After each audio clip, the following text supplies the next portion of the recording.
में हमने देख लिया था कैलकुलेशन ऑफ मोलारिटी।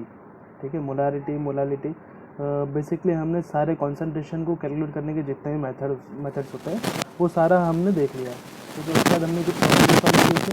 तो आज हम देखेंगे इस पार्ट का, विच इज़ सोल्यूशन का पार्ट। जैसे कि मैंने लास्ट टाइम बोल दिया था, ये चैप्टर में हम ये चैप्टर को दो पार्ट में पढ़ने वाले हैं। पहला पार्ट रहेगा हमारा सोल्यूशन का और दूसरा पार्ट रहेगा सोल्यूशन एंड कॉलिगेटिव प्रॉपर्टी का। कॉलिगेटिव प्रॉपर्टी पहला पार्ट रहेगा हमारा सोल्यूशन का, दूसरा पार्ट रहेगा हमारा कॉलिगेटिव प्रॉपर्टी।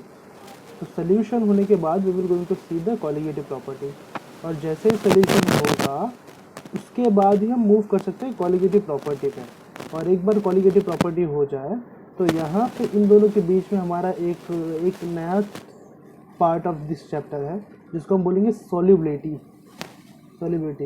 तो बेसिकली कई लोग ना ये सॉल्युबिलिटी को पहले कराते हैं, उसके बाद कॉलिगेटिव प्रॉपर्टी। लेकिन हम पहले क्या देखेंगे, सोल्यूशन, कॉलिगेटिव प्रॉपर्टी, उसके बाद हम सॉल्युबिलिटी देखेंगे। ठीक है, इसका कुछ कारण है, मैं उस टाइम पे बताऊंगा तुम्हें सॉल्युबिलिटी क्यों इतना लेट करा है। आफ्टर द कॉलिगेटिव प्रॉपर्टी अगर हम सॉल्युबिलिटी करेंगे तो कहीं ना कहीं यहाँ पे सॉल्युबिलिटी को समझने में बहुत आसानी होगी और बहुत सारे फैक्टर आसानी से कंप्लीट हो जाएंगे। ठीक है, तो नया टॉपिक होगा हमारा टाइप्स ऑफ सोल्यूशन।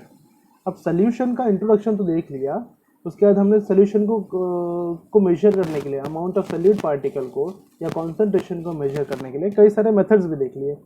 अब हम देखेंगे कितने कितने टाइप के हमारे पास सोल्यूशन एग्जिस्ट हो सकते हैं।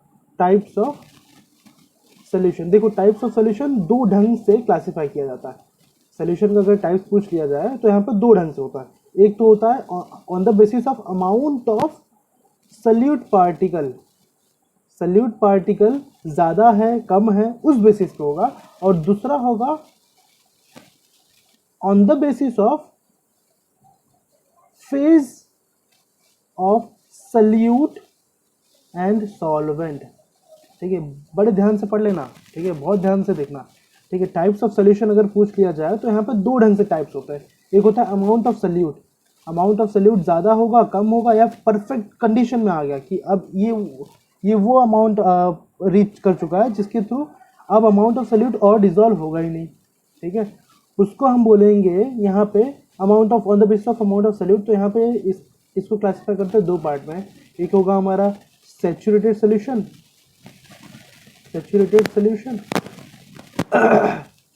दूसरा होगा unsaturated solution.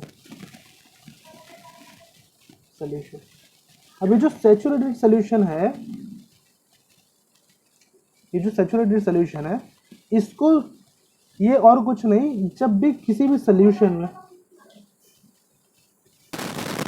Saturated solution is something, मतलब अगर सपोज मेरे पास कोई बीकर है और वो बीकर में मैंने वाटर रखा है एज ए सॉल्वेंट क्या है मेरा सॉल्वेंट है हमारा वाटर, और इसमें मैंने 1 टेबलस्पून शुगर ऐड किया। सपोज मैंने 1 टेबलस्पून शुगर ऐड किया और इसको डिसॉल्व किया, परफेक्ट मिक्स करेंगे तो यहाँ पे जितना भी शुगर था ये शुगर मिक्स हो जाएगा। उसके बाद मुझे मन में और आया कि मैंने एक और टेबलस्पून शुगर को ऐड किया, तो यहाँ पर टोटल कितना डिसॉल्व किया 2। उसके बाद एक और ऐड किया, देखो amount of solvent is remaining same. पहले 1 लीटर था, अभी भी 1 लीटर ही है। क्या चेंज कर रहा है, सॉल्यूट को चेंज कर रहा है। तो एक टाइम ऐसा आएगा सॉल्यूट बढ़ाते एक टाइम ऐसा आएगा कि अगर आप एक पार्टिकल भी और सॉल्यूट का अगर हम डिसॉल्व करेंगे तो कभी भी सॉल्यूशन में डिसॉल्व नहीं होगा। इसी को हम बोलेंगे सैचुरेशन लेवल। इसी को हम क्या बोलेंगे, saturation is nothing but the कि अब amount of solute particle solution में और डिसॉल्व नहीं हो सकता। ठीक है, ऐसे सॉल्यूशन को बोलेंगे सैचुरेटेड सॉल्यूशन। ठीक है, तो अगर इसको डिफाइन करना होगा सो it is nothing but the it is a phase. ये एक टाइप का फेज होता है, ये एक टाइप का पोजीशन होता है, एक टाइप का स्टेट होता है। मेरी बात समझ में आ रही है? स्टेट का मतलब क्या हो रहा है, it is a state of solution when the amount of solute particles in the solution। देखो ये सॉल्यूट को हम मिक्स किए तो ये ऑलरेडी सोल्यूशन हो चुका है, फिर सोल्यूशन में दूसरा टेबल स्पून ऐड कर रहे थे, फिर वापस सोल्यूशन में तीसरा टेबल स्पून ऐड कर रहे थे, फिर चौथा, फिर पांचवें टेबल स्पून में एक पार्टिकल भी डिसॉल्व नहीं होगा। तो इट इज समथिंग मतलब it is a state of solution when the amount of solute particle cannot be further dissolved, cannot be wait, I have to adjust the notebook, cannot be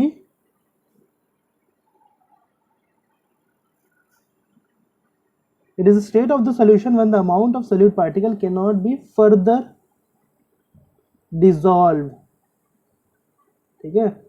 और भी इसके आगे हम अगर सोल्यूशन में dissolve ना कर पाए तो वो जो स्टेट होगा, वो जो पोजीशन होगा सोल्यूशन का, वही क्या होगा, वही होगा तुम्हारा सैचुरेशन सोल्यूशन, ठीक है। उसी को हम बोलेंगे, उस स्टेट को बोलेंगे सैचुरेशन, और उस सोल्यूशन को बोलेंगे now my solution become saturated.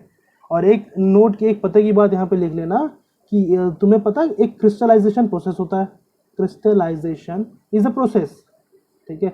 अगर आपको कभी भी क्रिस्टलाइजेशन कराना है कि कोई भी क्रिस्टल कंपाउंड का प्रिपरेशन कराना है, तो आप क्रिस्टल तभी बना सकते हैं जब वो सोल्यूशन सैचुरेटेड होगा। अगर सोल्यूशन सैचुरेटेड नहीं है तो आप क्रिस्टल कभी भी फॉर्म नहीं कर सकते। तो ये तो एक्स्ट्रा पॉइंट हुआ, ठीक है। अब अनसैचुरेटेड सोल्यूशन क्या है? It is a state when further dissolution of solute can easily takes place. इसी का अपोजिट है, समझ में आया? ठीक है, ये ऐसा स्टेट होता है कि अगर आप डिसॉल्व करोगे, जैसे ये पहला स्टेट था, फर्स्ट स्टेट में हमने 1 टेबलस्पून ऐड किया था, सोल्यूशन भले ही बन गया, लेकिन अगर दूसरे वापस से हम 1 टेबलस्पून ऐड करें तो वापस से डिसॉल्व होगा, ठीक है। अगर वापस से डिसॉल्व होगा मतलब ये जो सोल्यूशन था इट वाज अनसैचुरेटेड, अभी तक सैचुरेट नहीं हुआ था, ठीक है। और डिसॉल्व करेंगे और डिसॉल्व करेंगे, ठीक है। So it is nothing but it is a state of solution when amount of solute can easily dissolve, ठीक है, dissolve। और हमेशा याद रखना, कभी भी कोई भी सैचुरेटेड सोल्यूशन को बनाने के लिए अनसैचुरेटेड होना जरूरी होता है। मतलब कोई भी सैचुरेटेड सोल्यूशन पे पहुंचने के लिए सोल्यूशन पहले अनसैचुरेटेड होगा, उसके बाद ही सैचुरेशन पे पहुंचेगा। तो यहाँ पे सैचुरेशन तो हर सोल्यूशन अटेंड करेगा ही करेगा, उसके बाद सैचुरेटेड सोल्यूशन को अटेंड करने वाला, ठीक है। अब सेकेंड पार्ट देखेंगे। देखो ये हम पढ़ रहे टाइप्स ऑफ सोल्यूशन में तो जो पहला टाइप्स था it was on the basis of amount of solute, और जो दूसरा टाइप है it is on the basis of phase of solute and solvent. Solute और सॉल्वेंट के दोनों के फेज के ऊपर डिपेंड करेगा। तो हमने फेज को पढ़ा ही है। फेज कितने टाइप के फेज है? 3 टाइप के फेज है, सॉलिड, ठीक है, लिक्विड और गैस, ठीक है। तो ये 3 फेज के बेसिस पे हमारा कई अलग अलग टाइप के सोल्यूशन का फॉर्मेशन होगा, on the basis of solute का फेज एंड सॉल्वेंट का फेज, ठीक है। तो हम इंटरेस्टेड है इस पार्ट में। ये तो बहुत इजी पार्ट है, ये जो टाइप्स था on the basis of amounts of solute, ये बहुत इजी पार्ट था, लेकिन ये हमारा इंटरेस्टेड पार्ट है, ठीक है। इसको हम देखेंगे और इसके कई सारे एग्जाम्पल भी सॉल्व करेंगे, ठीक है, यहाँ पे। तो ये हमारा सेकंड पार्ट चल रहा है।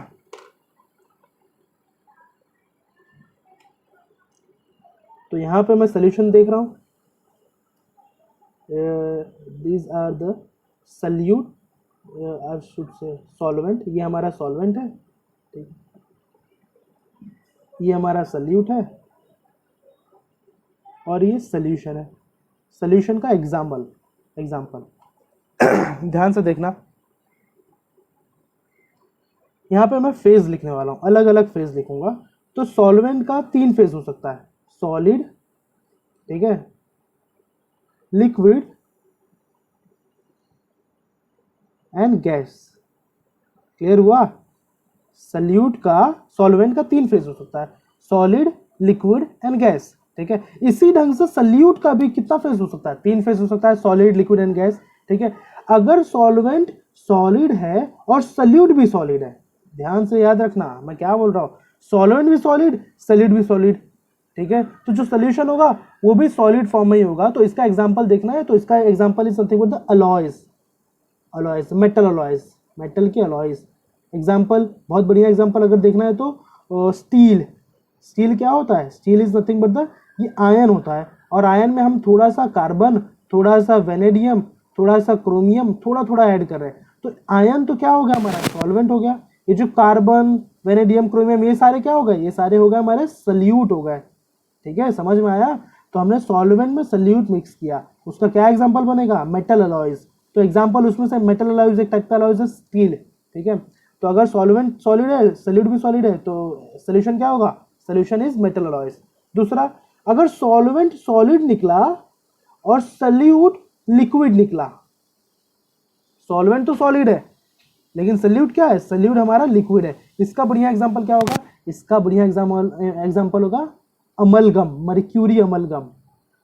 इसके बारे में बताता हूं। ठीक है, mercury amalgam is nothing but mercury किस फेज में होता है, लिक्विड फेज में। मर्क्यूरी किस फेज में, लिक्विड फेज में। ठीक है, तो यही मर्क्यूरी को अगर मैं गोल्ड के साथ मिक्स कर दिया, ऑरम के साथ मिक्स कर दिया, गोल्ड क्या होता है, gold is nothing but the solid state होता है। अब ये सॉल्वेंट फॉर्म में रखा है, मतलब amount of gold is higher और amount of mercury is lower, तो ये क्या बन गया, ये सल्यूट बन गया और ये सॉल्वेंट बन गया। इन दोनों को जब मिक्स करेंगे तो आपको मिलेगा मर्क्यूरी और गोल्ड का अमलगम। मर्क्यूरी के सारे सोल्यूशन को हम अमलगम बोलते हैं। ठीक है, so it is example of solid solvent and liquid solute. तीसरा, सॉल्वेंट अभी भी क्या है, सॉलिड फॉर्म में, और सल्यूट क्या है, गैसियस फॉर्म में है। ये तीन फेज हो सकते हैं। ठीक है, ये तीन फेज हो सकते हैं हमारे, पहला दूसरा हमने देख लिया। तीसरा, सॉल्वेंट सॉलिड है और लिक्विड सल्यूट कैसा है, गैसियस फॉर्म में। इसका बहुत बढ़िया एग्जांपल होगा आयोडीन इन एयर। आयोडीन आप देखोगे,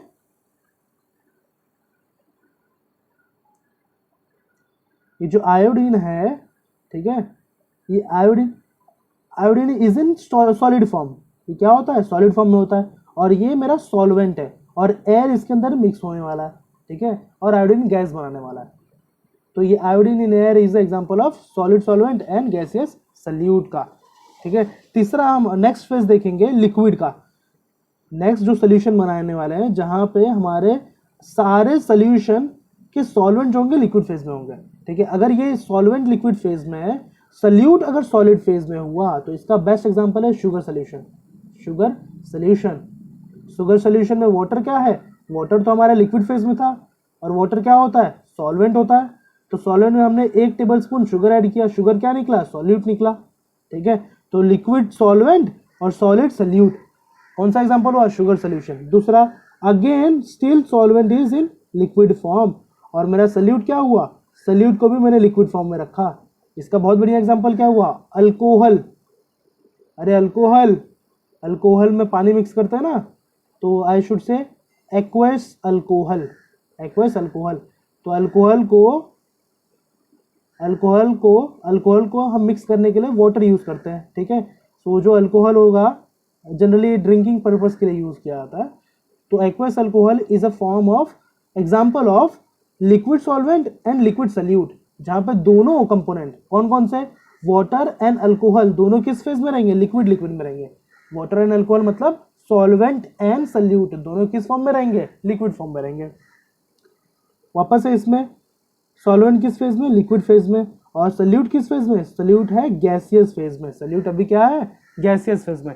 इसका एग्जांपल क्या होगा, इसका बहुत बढ़िया एग्जांपल है तुम्हारा फाउंटेन सोडा, या कोका कोला बोल सकता है, कोका कोला। ठीक है, तो कोका कोला में जो वाटर था या सोल्यूशन था, जो तुम्हारा मीठा ड्रिंक था कोका कोला के अंदर, क्या बोलते हैं उसको, जो फ्लेवर्ड ड्रिंक है तुम्हारा, वो लिक्विड फेज में है, और उसके अंदर जो कार्बोनेटेड वाटर है which is CO2, carbonated water भी बोल सकते हो, जिसको हम बोलते हैं सोडा, ड्यूक सोडे आते हैं ना, वो कार्बोनेटेड वाटर ही होता है। ठीक है, तो वो किस फेज में, गैसियस फेज में है। तो ये बहुत बढ़िया एग्जांपल है तुम्हारा लिक्विड सॉल्वेंट और गैसियस सल्यूट का। उसका नेक्स्ट फेज में वापस से सॉल्वेंट गैस, ये 3 फेज हो सकते हैं, और सल्यूट किस फेज में हो सकता है, solid, liquid and gaseous phase में हो सकते हैं। अगर मेरा सॉल्वेंट गैस में है और सल्यूट सॉलिड में है, इसका बेस्ट एग्जांपल है तुम्हारा हाइड्रोजन इन रैनीनिकल। अब ये तुम्हारे लिए क्वेश्चन आ रहा है, ये कहाँ पे हमने देखा है, ये जो कैटलिस्ट है ये हमने कहाँ पे देखा था। ठीक है, जवाब दे देना सभी लोग। ठीक है, ये चैप्टर के एंड में मैं बता दूंगा ये चीज़, ठीक है। तो जब ये कैटलिस्ट एक टाइप का कैटलिस्ट है, किसी रिएक्शन में यूज होता है जहाँ पे निकल एक्ट एज अ सॉलिड, निकल का फॉर्म जो होता है सॉलिड फॉर्म में होता है, एक्ट एज अ सल्यूट, और उसके अंदर जो हाइड्रोजन डिजोल्व होता है, ये दोनों डिजोल्व होते हैं, वो हाइड्रोजन इस गैसेस फॉर्म में। दूसरा सॉल्वेंट गैस है और सल्यूट क्या है, लिक्विड है। इसका बेस्ट एग्जांपल है तुम्हारा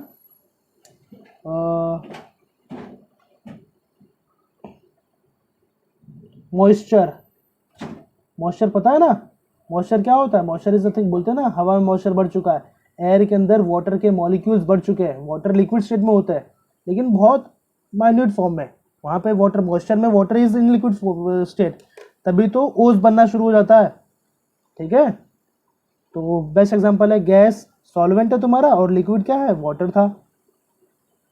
और यहाँ पे गैस गैस का सोल्यूशन का एग्जांपल हो गया, तो air is a mixture of gas solvent and gaseous solute which is nothing but the nitrogen and oxygen और अदर गैसेस का मिक्सचर, ठीक है। तो ये हमारे हो गए टाइप्स ऑफ सोल्यूशन। टोटल कितने टाइप्स है, 1 2 3 4 5 6 7 8 और ये 9, टोटल हमारे पास 9 टाइप के सोल्यूशन है। और यहाँ पे 9 टाइप के 9 डिफरेंट सोल्यूशन के एग्जांपल्स है।